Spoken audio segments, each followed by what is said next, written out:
اگلا باب ہے باب الوفاء بالعہد و انجاز الوعد، ایفائے عہد اور وعدہ پورا کرنے کا بیان۔ قال اللہ تعالی وأوفوا بالعہد ان العہد کان مسئولا، وقال تعالی وأوفوا بعہد اللہ اذا عاہدتم۔ اللہ تعالیٰ نے ارشاد فرمایا اور پورا کیا کرو اپنے عہد کو، بے شک ان وعدوں کے بارے میں تم سے پوچھا جائے گا۔ اور اللہ تعالیٰ نے ارشاد فرمایا اور پورا کرو اللہ تعالیٰ کے عہد کو جب تم نے اس سے عہد کر لیا ہے۔ اور ایک اور روایت میں ہے یا ایھا الذین آمنوا اوفوا بالعقود، اے لوگو جو ایمان لائے ہو پورا کرو اپنے عہدوں کو۔ ایک اور جگہ پر فرمایا یا ایھا الذین آمنوا لم تقولون ما لا تفعلون، کہ اے لوگو جو ایمان لائے ہو تم ایسی بات کیوں کہتے ہو جو کرتے نہیں ہو۔ بڑی ناراضگی کا باعث ہے اللہ کے نزدیک کہ تم ایسی بات کہو جو کرتے نہیں ہو۔ ان تینوں آیات میں جو چیز سامنے آتی ہے وہ یہ ہے کہ عہد جو انسان کے ساتھ کرے، یا انسان اپنے رب کے ساتھ کرے، یا عہد کا نام لے کر یا حلف اٹھا کر یا قسم کھا کر نہ کرے، بلکہ بطور وعدہ کسی سے کوئی بات اپنی گفتگو میں بھی کرے کہ جس سے دوسرا شخص امید رکھ بیٹھے، تو ان تمام چیزوں کے بارے میں پوچھا جائے گا، سوال کیا جائے گا کہ انسان نے دوسرے سے کیا ہوا قول اور قرار، اللہ تعالیٰ کی ذات سے کیا ہوا وعدہ، اللہ سے کیا وعدہ ہے کہ اللہ ایاک نعبد و ایاک نستعین، صرف تیری ہم عبادت کرتے ہیں اور صرف تجھ سے ہم مدد چاہتے ہیں۔ تو یہ ایک عہد ہے جس کے بارے میں پوچھا جائے گا، اور اسی طرح انسانوں کی توقعات جو بڑھا دیتا ہے ان کے بارے میں بھی پوچھا جائے گا۔ تو آپ دیکھیں کہ زبانی عہد بھی اور ویسے رویے میں جو توقع انسان دوسرے کو امید دلا دیتا ہے اس کے بارے میں بھی پرسش ہوگی، کیونکہ انسان عموماً زندگی میں اس وقت مایوس ہوتا ہے جب دوسرے انسان اس کے ساتھ اپنا کیا ہوا وعدہ پورا نہیں کرتے، یا اس کی وہ توقع یا تمنا بر نہیں آتی جس کو لیے ہوئے کوئی انسان کوئی کام کرنا چاہتا ہے۔ پہلی حدیث ہے سلسلے میں نبی ہریرہ رضی اللہ عنہ ان رسول اللہ صلی اللہ علیہ وسلم قال آیت المنافق ثلاث اذا حدث کذب واذا وعد اخلف واذا اؤتمن خان، متفق علیہ۔ حضرت ابو ہریرہ سے مروی ہے کہ حضور صلی اللہ علیہ وسلم نے فرمایا منافق کی تین نشانیاں ہیں، جب بات کرے تو جھوٹ بولے، جب وعدہ کرے تو وعدہ خلافی کرے، اور جب اس کے سپرد کوئی امانت کی جائے تو خیانت کرے۔ بخاری اور مسلم کی روایت ہے کہ یہ ایمان کے منافی ہے، یہ بات کہ انسان بات کرے اور اس کو غلط انداز میں پیش کرے، یعنی جھوٹ جس کی طرف اشارہ کیا گیا، اور وعدہ یعنی کسی کے ساتھ کسی چیز کے کرنے کا یا نہ کرنے کا عہد کر لے، خواہ قسم کھا کے کرے یا نہ کھا کے کرے تو اس کی بھی پوچھ ہوگی، اور اگر وہ نہیں اس کو نبھاتا تو یہ دراصل ایمان کی نہیں منافقت کی علامت ہے۔ اور اسی طرح امانت میں خیانت، امانت میں نہ صرف یہ کہ مال یا کچھ مٹیریل امانت ہو سکتا ہے، بلکہ گفتگو بھی امانت ہوتی ہے، راز بھی امانت ہوتا ہے۔ اسی طرح لوگوں کو جو عہدے اور مناصب ملتے ہیں وہ بھی ان کے لیے امانت ہوتے ہیں کہ ان کو حاصل کرنے کے بعد پھر جو ذمہ داری عائد ہوتی ہے اس کو پورا کیا جائے، اور اگر وہ پورا نہیں کی جاتی یا اپنے جو بھی انسان کے اوپر کسی بھی کیپیسٹی میں وہ عائد ہوتی ہے تو وہ بھی اسی شکل میں آ جاتی ہے، یعنی خیانت میں ایک طرح سے شامل ہو جاتی ہے۔ اور ایک اور روایت میں فرمایا وَإِنْ صَامَ وَصَلَّى وَزَعَمَ أَنَّهُ مسلم، اگرچہ وہ شخص روزہ رکھے اور نماز پڑھے اور یہ سمجھتا ہو کہ وہ مسلم ہے، لیکن اگر یہ تین صفات اس کے اندر ہیں تو وہ پکا منافق ہے۔ اور اس کے اوپر پرکھ کر ہم اپنے اعمال کو دیکھ لیں کہ ہماری روزمرہ زندگی کس بات کی عکاس ہے۔ حضرت عبداللہ بن عمرو بن العاص سے روایت ہے کہ حضور صلی اللہ علیہ وسلم نے فرمایا 4 خصلتیں ایسی ہیں کہ جس کے اندر پائی جائیں وہ خالص منافق ہوتا ہے، اور جس کسی میں ان میں سے ایک خصلت پائی جائے اس کے اندر نفاق کی ایک خصلت یعنی ایک حصہ موجود ہے، اور جب تک کہ اس خصلت کو وہ ترک نہ کر دے یعنی چھوڑ نہ دے، وہ عادت اپنے سے ہٹا نہ دے۔ جب اس کے پاس کوئی امانت رکھی جائے تو خیانت کرے، جب بات کرے تو جھوٹ بولے، جب عہد کرے تو توڑ دے، اور جب جھگڑا کرے تو بےہودہ باتیں کرنے لگے، یعنی زبان درازی پر اور گالی گلوچ پر اتر آئے۔ تو یہ ایک مومن کا اخلاق نہیں ہو سکتا۔ بخاری اور مسلم کی روایت ہے، حضرت جابر سے روایت ہے فرماتے کہ حضور صلی اللہ علیہ وسلم نے مجھ سے فرمایا اگر بحرین کا مال آ گیا تو میں تجھے اتنا اتنا اور اتنا دوں گا، یعنی وہ علاقہ فتح ہو گیا اور وہاں سے مال غنیمت آیا تو میں تمہیں بہت کچھ دوں گا۔ اور بحرین کا جب مال آیا تو حضور صلی اللہ علیہ وسلم کا انتقال ہو چکا تھا۔ جب بحرین کا مال آیا تو حضرت ابوبکر صدیق رضی اللہ تعالی عنہ کے حکم سے منادی نے ندا دی، یعنی پکارنے والے نے پکارا، اناؤنسمنٹ کی گئی کہ جس سے حضور صلی اللہ علیہ وسلم نے کوئی وعدہ کر رکھا ہو یا جس کا حضور صلی اللہ علیہ وسلم کے ذمہ کچھ قرضہ ہو وہ ہمارے پاس آ جائے۔ میں ان کے پاس گیا اور ان سے عرض کیا کہ حضور صلی اللہ علیہ وسلم نے مجھ سے یہ اور یہ وعدہ فرمایا تھا۔ حضرت ابوبکر صدیق رضی اللہ تعالی عنہ نے دونوں ہاتھوں میں بھر کر مجھے رقم دی، میں نے انہیں گنا تو وہ 500 تھے۔ حضرت صدیق نے مجھ سے فرمایا اس سے دگنا اور لے لو، یعنی نہ صرف یہ کہ وہ اپنے وعدے پورے کرتے تھے بلکہ اپنے حبیب محمد صلی اللہ علیہ وسلم کے وعدوں کو بھی انہوں نے پورا کیا، اور یہی دراصل سچی محبت ہے کہ آپ کے جانے کے بعد آپ نے اعلان کرایا کہ جس کا آپ سے کوئی وعدہ تھا یا آپ نے جس کسی سے کوئی وعدہ کیا تھا یا جس کسی سے کوئی قرضہ لیا تھا وہ آئے اور مجھ سے وصول کر لے۔ اس کو کہتے ہیں سچی خیر خواہی۔ کیا ہمارے ہاں ایسی دوستی اور ایسی رفاقت اور ایسی ہمدردی کسی کو نصیب ہے؟ اور یہ کس چیز کی محبت تھی اور کیا سبب تھا؟ یہ ایمان ہی کی محبت تھی، یہ اسی کی صداقت کی دراصل عملی طور پر اظہار تھا جو ہمارے ہاں نہیں ملتا۔ جب انسان اپنے آپ سے مخلص نہیں رہتا تو پھر وہ دوسروں کے ساتھ بھی مخلص نہیں ہو سکتا۔ چونکہ ان لوگوں کے دل شیشے کی طرح صاف اور شفاف تھے، لہذا اس میں ہر وہ چیز جھلکتی تھی، ہر وہ چیز نظر آ جاتی تھی جو انہیں اپنی ذمہ داریوں کی ادائیگی کے لیے پوری کرنا ضروری ہوتی تھی۔ اور چونکہ ہمارے دلوں کے اوپر سیاہی چھائی ہوئی ہوتی ہے، میل ہوتی ہے، لہذا ہمیں نہ اپنے فرائض یاد آتے ہیں اور نہ ہی دوسروں سے کیے ہوئے وعدے یاد رہتے ہیں۔ اگلا باب ہے باب المحافظت علی ما اعتادہ من الخیر، اچھی عادت کی حفاظت کرنے کا بیان۔ قال اللہ تعالی ان اللہ لا یغیر ما بقوم حتی یغیروا ما بانفسہم، اللہ تعالیٰ کا ارشاد ہے کہ بے شک اللہ تعالیٰ کسی قوم کی حالت نہیں بدلتا جب تک کہ لوگ اپنی حالت کو خود نہ بدلیں، یعنی جب تک لوگ اپنے آپ کو خود نہ سنواریں، اپنا فکر خود نہ کریں، اپنے لیے خود کوشش نہ کریں، خود محنت نہ کریں، خود کسی چیز کا عزم اور ارادہ نہ کریں، تو اللہ تعالیٰ بھی اس قوم کے ساتھ پھر بھلائی کی روش نہیں اختیار کرتا۔ اور یہی وجہ کہ ہم دیکھتے ہیں کہ ترقی یافتہ ممالک میں اگرچہ ایمان اور اسلام اور خدا اور رسول کا کوئی تذکرہ نہیں پایا جاتا، لیکن انہیں اپنی حالت اور اپنے ملک کی حالت سنوارنے کا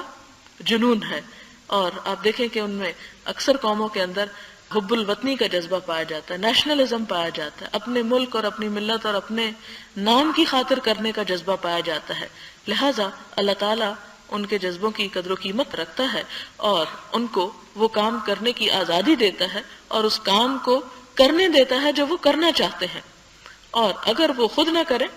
تو اللہ تعالیٰ نے کوئی گھر بیٹھے بٹھائے ان کے اوپر کرم نہیں کیا کہ وہ خود کچھ بھی نہیں کر رہے اور بیٹھے میں سب کچھ دے دیا۔ لیکن ہمارے ہاں یہ غلط نظریہ پایا جاتا ہے کہ ہم چونکہ ایمان رکھتے ہیں، ہم چونکہ اللہ کو پکارتے رہتے ہیں، اس کا ذکر کرتے رہتے ہیں، اس لیے گھر بیٹھے ہمیں سب کچھ حاصل ہو جانا چاہیے، جبکہ اللہ تعالیٰ نے یہ دنیا اسباب کی دنیا بنائی ہے اور اس میں کسی بھی چیز کو پانے کے لیے کوشش کو شرط رکھا ہے، اور یہی چیز ایک انڈیویجول لائف میں بھی ضروری ہے اور اجتماعی زندگی میں ایک ملک کی تقدیر سنوارنے اور بنانے کے لیے بھی ضروری ہے کہ انسان صرف یہ نہ دیکھے کہ دوسرے کیا کر رہے ہیں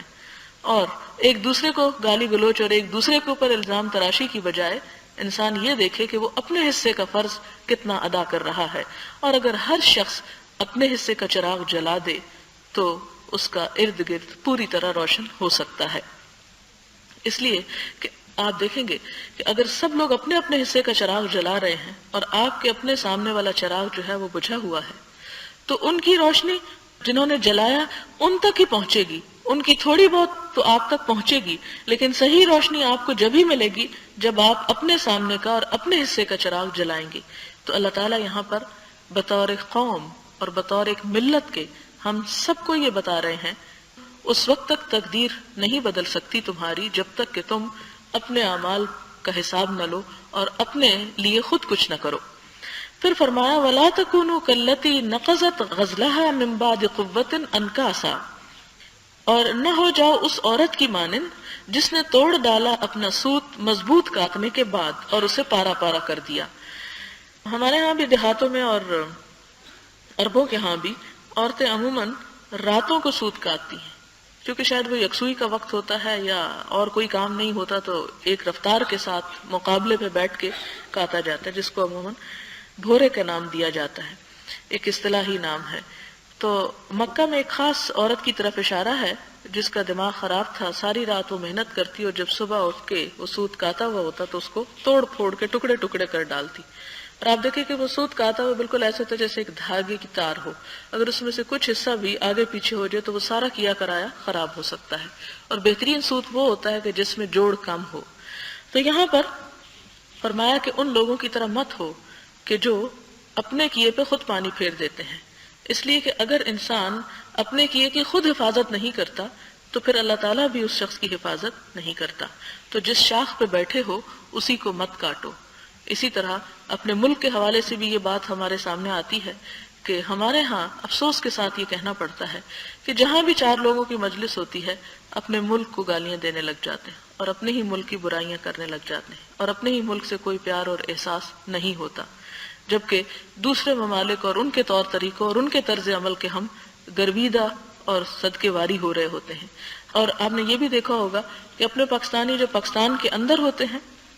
تو طرز عمل اور ہوتا ہے، یہی لوگ جب دنیا کے دوسرے ملکوں میں جا کر کام کرتے ہیں تو دن رات ایک کر دیتے ہیں اور وہاں کی تقدیر سنوارنے کے لیے انتہائی مخلص، اور اپنے ملک میں جب کوئی کام کیا جائے تو ہم سے بڑھ کر کوئی یعنی بددیانت قوم شاید ہی اور ہو۔ جس طرح کہ آپ جانتے ہیں کہ کرپشن میں نمبر 2 ہیں، ایک اور ہے معلوم نہیں وہ کون ہے، لیکن نائجیریا، وہ بھی افسوس کے ساتھ مسلمان ملک ہے۔ تو مسلمانوں کو تو یہ کہا گیا کہ وہ دنیا کے سامنے حق کی گواہی کا پیغام رکھیں، نہ کہ اس قسم کی مثالیں پیش کریں۔ تو بہرحال یہ سب کچھ نہایت افسوسناک ہے، اور یہ اس لیے ہے کہ خود ہمیں اپنی مٹی اور اپنے ملک سے پیار نہیں، اور یا اپنی ملک و ملت کے ساتھ اور اپنے دین کے حوالے سے اپنی امت مسلمہ کے ساتھ ہم دیکھیں کہ خود اپنے ہی مسلمانوں کو برا بھلا کہتے رہتے ہیں، کبھی عربوں کو برا بھلا کہنے لگتے ہیں، کبھی کسی اور قوم کو لے بیٹھتے ہیں کہ فلاں ایسا اور فلاں ایسا ہے، اور ہماری ساری ہمدردیاں ان لوگوں کے ساتھ ہوتی ہیں عموماً، یا ان لوگوں کو اپریشیٹ کرتے کرتے ہم نہیں تھکتے کہ جو غیر مسلم اقوام ہیں۔ کسی کی بھی اچھائیوں کو انسان کو تسلیم کرنا چاہیے، اس کی تعریف بھی کرنی چاہیے، لیکن اس کا یہ مطلب نہیں کہ انسان ایسی احساس کمتری میں مبتلا ہو جائے کہ اپنے میں اس کو یا اپنی قوم کے اندر اس کو کوئی خیر نظر ہی نہ آئے۔ تو یہاں پر اللہ تعالیٰ اس چیز سے منع فرما رہے ہیں۔ پھر فرمایا وَلَا تَكُونُوا كَالَّذِينَ أُوتُوا الْكِتَابَ مِن قَبْلُ فَطَالَ عَلَيْهِمُ الْأَمَدُ فَقَسَتْ قُلُوبُهُمْ، اور نہ بن جائیں ان لوگوں کی طرح جنہیں کتاب دی گئی اس سے پہلے، بس لمبی مدت گزر گئی تو ان پر ان کے دل سخت ہو گئے۔ یعنی نہ صرف یہ کہ انفرادی طور پر بلکہ امت کے طور پر بنی اسرائیل کے طور طریقوں سے منع کیا گیا۔ یہی وجہ کہ آپ دیکھتے کہ پہلا سپارہ آپ کھولتے ہیں اور بنی اسرائیل کے طویل قصے شروع ہو جاتے ہیں۔ انسان بعض کو سوچتا ہے کہ میں تو مسلمان ہوں اور میں اس کتاب سے اپنے لیے کچھ سیکھنا چاہتا ہوں، اور اللہ تعالیٰ بنی اسرائیل کی نعمتوں اور ان کے اوپر جو فضل و کرم ہے ان کا ذکر کیے چلے جاتے ہیں، تو وہ کیوں؟ وہ دراصل ایک وارننگ ہے کہ تمہارا طرز عمل ان جیسا نہ ہو جائے۔ پھر اس کے بعد فرمایا کہ فَمَا رَأَوْهَا حَقَّ رِعَایَتِهَا، پھر اسے وہ نبھا نہ سکے جیسا نبھانے کا حق تھا۔ یہ اشارہ ہے عیسائیوں کی طرف جنہوں نے رہبانیت کو اپنے لیے ایجاد کر لیا تھا، اور اللہ تعالیٰ فرماتے ہیں کہ ہم نے ان کے اوپر لازم نہ کیا تھا کہ وہ راہب بن کر دنیا کو چھوڑ کے جنگلوں میں نکل جائیں، لیکن انہوں نے خود اپنے لیے دینداری کا یہ طریقہ پسند کیا اور اسے اختیار کیا، لیکن چونکہ اپنے اوپر سختی کی اس لیے وہ سختی کو برداشت نہ کر سکے اور وہاں پر ان کے اندر طرح طرح کی خرابیاں پیدا ہو گئیں۔ تو اسی کی طرف اشارہ فرمایا کہ انہوں نے ایسا نہ کیا، یعنی ایک طرح سے اللہ تعالیٰ شکوہ کر رہے ہیں ان لوگوں سے جو ایک عہد کرنے کے بعد اسے انہوں نے پورا نہ کیا، یا دوسرے معنوں میں ایک عادت اچھی کو اپنا کر پھر اسے چھوڑ دیا۔ اسی طرح عام حالات میں بھی جیسا کہ اگلی حدیث سے ظاہر ہوتا ہے کہ حضرت عبداللہ بن عمرو بن العاص سے روایت ہے، فرماتے ہیں کہ حضور صلی اللہ علیہ وسلم نے فرمایا، اے عبداللہ فلاں شخص کی طرح نہ ہو جانا کہ جو کہے کہ وہ رات کو قیام کرتا تھا، یعنی تہجد پڑھتا تھا، پھر اس نے رات کا قیام چھوڑ دیا۔ یعنی ایسے لوگوں کی طرح مت بن جانا جو ایک نیک کام کی ابتدا کرتے ہیں، آغاز کرتے ہیں، اور کچھ عرصے کے بعد تھک ہار کے چھوڑ کے بیٹھ جاتے ہیں، اور پھر لوگ اس طرح ان کو یاد کرتے کہ ہاں فلاں شخص جو یہ فلاں نیک کام کرتا تھا اور اب وہ نہیں کرتا، وہ سب کچھ چھوڑ چکا ہے.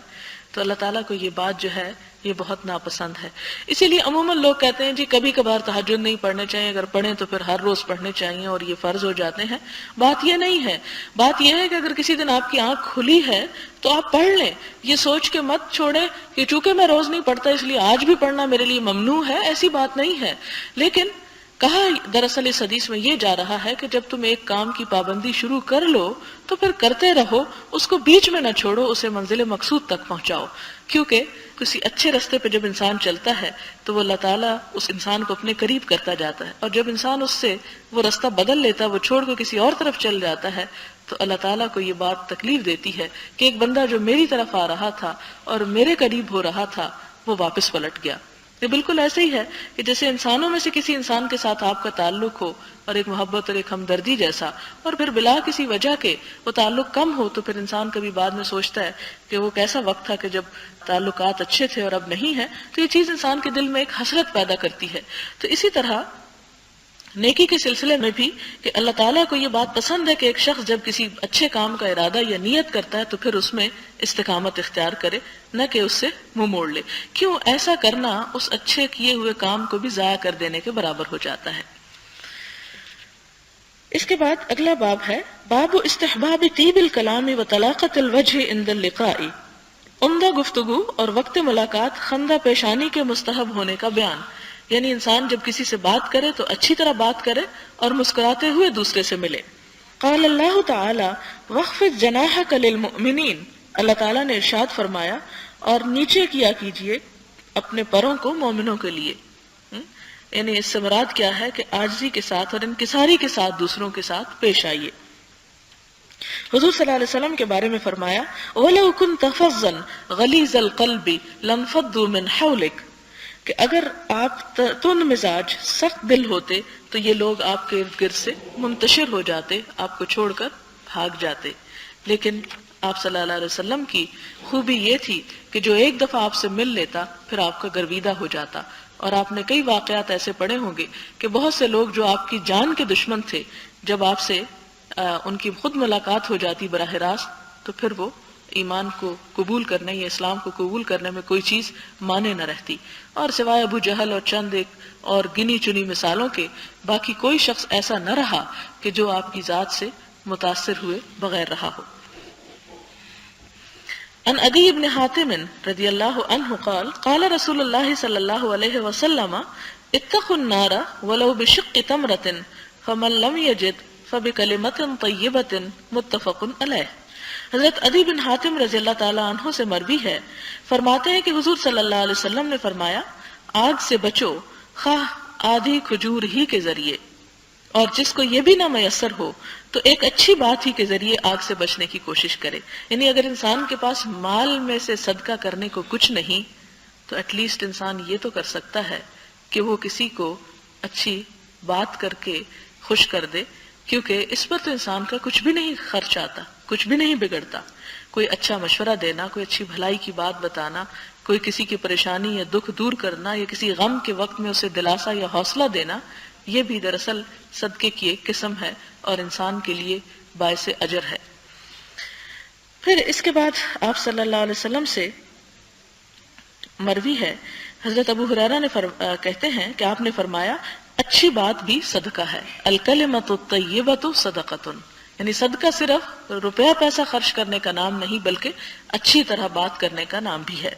اسی طرح آپ نے فرمایا کہ کسی نیکی کے کام کو ہرگز حقیر نہ سمجھو. کوئی بھی اچھا کام کرنے کا موقع ملے تو اسے چھوٹا نہ سمجھو، خواہ وہ یہ ہو کہ تم اپنے بھائی سے مسکراتے ہوئے ملاقات کرو. یعنی یہ بھی اگر کر سکو تو کر جاؤ، اس کو بھی تم چھوٹی چیز نہ سمجھو. یعنی خوش اخلاقی کی طرف توجہ دلائی جا رہی کہ یہ بھی انسان کا بہترین صدقہ ہے. اگلا باب ہے باب استحباب بیان الکلام و ایضاحہ للمخاطب و تقریرہ لیفہم اذا لم یفہم الا بذلک. مخاطب کے سامنے بات کی وضاحت اور ضرورت پڑے تو اس کو دہرانے کا مستحب ہونے کا بیان. یعنی یہاں پر وہ نیکیاں بتائی جا رہی ہیں جن کا تعلق عام روزمرہ لائف سے ہے۔ اس میں کیا بتایا گیا کہ انسان جب بات کرے دوسرے کے ساتھ تو واضح الفاظ میں بولے، اس طرح نہ بولے منہ کے اندر کہ دوسرے کو بات ہی پتہ نہ چلے، یا اتنا تیز نہ بولے، یا ایسی زبان یا ایسے الفاظ استعمال نہ کرے کہ جس سے دوسرا شخص حیران پریشان ہو کر منہ دیکھتا رہے۔ مثال کے طور پر جب آپ کسی ان پڑھ انسان سے بات کریں تو آپ اسی کے لیول پر بات کریں۔ اگر آپ اس سے انگریزی میں بات شروع کر دیں گے تو وہ نہیں سمجھ سکے گا، اور یہ اس کے لیے باعث شرمندگی بھی ہوگا اور باعث حیرانی اور پریشانی بھی، اور دوسرے کو پریشان کرنے والی ایک صفت ہوگی۔ اسی طرح جب انسان بات کرے تو کلیئرلی بولنا جو ہے، واضح انداز میں بولنا جو ہے، یہ بھی مسنون ہے۔ آپ صلی اللہ علیہ وسلم کا طریقہ ایسا ہی تھا، اور یہ بھی شامل ہے اس میں کہ اگر کوئی شخص ایک دفعہ بات نہ سمجھے تو اسے دوبارہ دہرا کر سمجھا دی جائے، کیونکہ عموماً یہ ہوتا ہے ہم کسی کو بات کرتے ہیں اور اگر وہ دوبارہ پوچھتے کہ آپ نے کیا کہا، میں سمجھے نہیں، تو ہم عموماً اریٹیٹ ہونے لگتے ہیں کہ کیوں نہیں سمجھا، اور تمہاری سمجھ میں بات کبھی نہیں آئے گی، اور شدید غصہ کرنے لگتے ہیں۔ تو ایسی صورت میں غصہ کرنے کی بجائے انسان کو دوبارہ بات دہرا دینی چاہیے تاکہ دوسرا اس بات کو سمجھ جائے۔ حضرت انس سے مروی ہے کہ حضور صلی اللہ علیہ وسلم جب کوئی بات فرماتے تو اس کو 3 مرتبہ دہراتے تھے تاکہ اس کی سمجھ آ جائے، کیونکہ ابھی یہ بچے تھے جب وہ آپ کے پاس آ گئے، تو جتنے عقل کم ہوتی ہے اتنا ہی بات کو جلدی سمجھنا مشکل ہوتا ہے، لہٰذا اس کو ریپیٹ آپ صلی اللہ علیہ وسلم بعض اوقات 3 دفعہ کیا کرتے تھے۔ اور فرمایا اور جب کسی قوم کے پاس تشریف لے جاتے اور انہیں سلام کرتے تو بعض اوقات 3 مرتبہ بھی سلام کرتے تھے، کہ ایک دفعہ کیا، ہو سکتا ہے انہوں نے نہ سنا ہو، پھر کیا اور پھر کیا۔ عموماً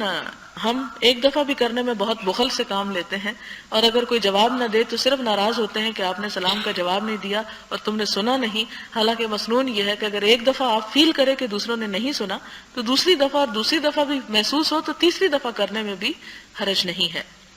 حضرت عائشہ سے روایت ہے کہ کان کلام رسول اللہ صلی اللہ علیہ وسلم کلاما فصلا یفہمہ کل من یسمعہ، کہ آپ صلی اللہ علیہ وسلم کا کلام بڑا واضح ہوتا تھا اور ہر سننے والا اس کو سمجھ لیتا تھا، یعنی انسان انسانوں کے لیول پر بات کرے۔ اور ہمارے ہاں آپ دیکھیں کہ جتنی دین کی تبلیغ عموماً ہوتی ہے اور جتنے اسکالرز بات کرتے ہیں، جب وہ عوام سے بھی خطاب کرتے ہیں تو بات پلے کچھ نہیں پڑتی، ایسی ایسی اصطلاحات اور ایسے ایسے الفاظ اور ایسی ایسی ٹرمینالوجی بولی جاتی ہے کہ جو عام بندے کے پلے ہی نہ پڑے۔ یوں محسوس ہوتا ہے کہ اس وقت وہ صرف اپنی شخصیت کی بڑائی کا اشتہار دے رہے ہیں، نہ کہ لوگوں کو سمجھانے کی کوئی بات ہو رہی ہے۔ تو ہمیں اس سے بچنا چاہیے، خاص طور پر ان لوگوں کو جو دین کی تعلیم یا تبلیغ کا کام کرتے ہوں، کہ وہ بولنے میں جتنا سمپل بول سکیں اتنا سمپل اور سادہ اور آسان بولیں، خواہ ان کی تقریر کا روب کسی پر بھی نہ پڑے، کیونکہ اصل مقصود بات کو سمجھانا ہے۔ پھر اس کے بعد اگلا باب ہے باب اصغاء الجلیس لحدیث جلیسہ الذی لیس بحرام واستنصات العالم والواعظ حاضر مجلسہ۔ ہم نشین کی ایسی بات جو حرام نہ ہو تو توجہ سے سنیں، اور عالم اور واعظ کے لیے حاضرین مجلس کو خاموش رہنے کی تلقین کرنے کا بیان۔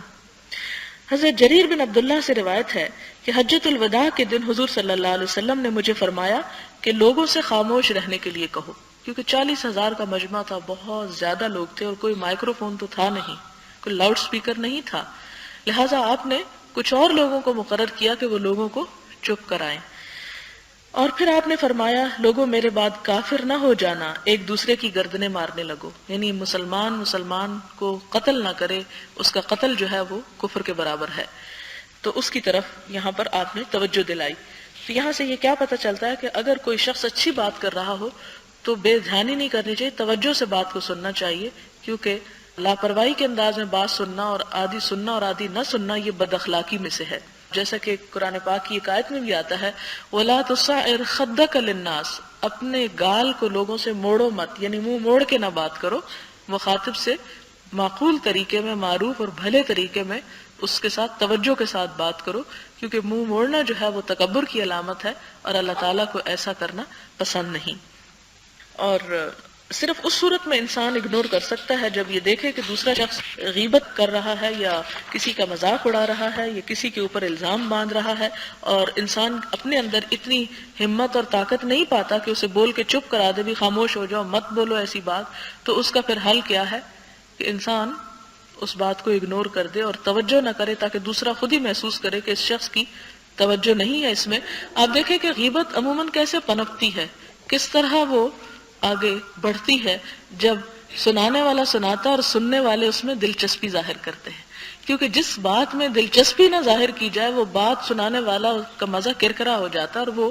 پوری سنانا چاہتا تو آدھی سنائے گا کیونکہ اسے کوئی سننے والا نہیں. تو اسی لیے آپ نے فرمایا کہ غیبت جہاں کرنا منع ہے وہاں سننا بھی منع ہے. اور سننے سے مراد ایسا ہی طرز عمل کہ جس سے سنانے والے کو اور شے ملے. جب ہم ہاں میں ہاں ملاتے ہیں اور جب ہم اس کا ساتھ دیتے ہیں تو اس کو دراصل اس برائی کے کرنے پر مدد دے رہے ہوتے ہیں اور اس کو اکسا رہے ہوتے ہیں کہ ہاں تم خوب برائی کرو. عموماً یہ ہوتا ہے کہ جب دوسروں کی عزت پر حرف آنے والی بات ہو تو شیطان انسان کو وہ بات اچھی کر کے دکھاتا ہے کہ اس سے سارے ڈیگریڈ ہو جائیں اور تمہاری اپنی ذات جو ہے وہ خوب نکھر کے سامنے آ جائے. اس لیے عموماً اس بات میں بخل کا اظہار کرتے ہیں لوگ کہ دوسروں کی عزت پر حملہ ہونے سے دوسروں کو بچاتے یا محفوظ نہیں کرتے. تو ایسا نہیں کرنا چاہیے، اور انسان کو اپنے اخلاق میں یہ چیز بھی شامل کر لینی چاہیے کہ وہ دوسرے کو برائی سے روک بھی سکے اپنے طرز عمل کے ساتھ. تو یہ چند ایک باتیں بالکل ہماری پریکٹیکل روزمرہ ڈیلی لائف سے متعلق ہیں، جن کے بارے میں امید رکھتی ہوں کہ میں خود بھی اور آپ بھی ان چھوٹی چھوٹی سنتوں پر عمل کر کے نہ صرف یہ کہ اللہ تعالیٰ بلکہ حضور صلی اللہ علیہ وسلم کا قرب بھی حاصل کر لیں. کیونکہ آپ نے فرمایا کہ قیامت کے دن سب سے زیادہ میرے قریب وہ لوگ ہوں گے جو نرم اور متواضع اخلاق کے لوگ ہوں گے، جو لوگوں سے محبت کرتے ہوں گے اور لوگ بھی ان سے محبت کرتے ہوں گے. اور یہ محبت جب ہی پیدا ہو سکتی ہے کہ جب انسان ایک دوسرے کے ساتھ اچھے اخلاق سے پیش آئے اور گفتگو میں اور راز میں اور عہد میں اور باقی معاملات میں دوسرے کی رعایت کرے. وآخر دعوانا ان الحمد للہ رب العالمین. سبحان ربک رب العزت عما یصفون وسلام علی المرسلین والحمد للہ رب العالمین. رب نسألک موجبات رحمتک وعزائم مغفرتک والغنیمة من كل بر والسلامة من كل اسم لا تدع لنا ذنبا إلا غفرته ولا هما إلا فرجته ولا حاجة هي لك رضا إلا قضيتها يا أرحم الراحمين. اللهم لا مانع لما أعطيت ولا معطي لما منعت ولا ينفع ذا الجد منك الجد يا حي يا قيوم برحمتك نستغيث. اللهم ارزقنا حبك وحب من يحبك وحب عمل يقربنا إلى حبك. ربنا تقبل منا انك انت السميع الدعاء وتب علينا انك انت التواب الرحيم. وصلى الله تعالى على خير خلقه محمد وعلى آله واصحابه واهل بيته اجمعين برحمتك يا ارحم الراحمين. الہی سبحانك اللهم وبحمدك نشهد ان لا اله الا انت نستغفرك ونتوب اليك. والسلام علیکم ورحمۃ اللہ.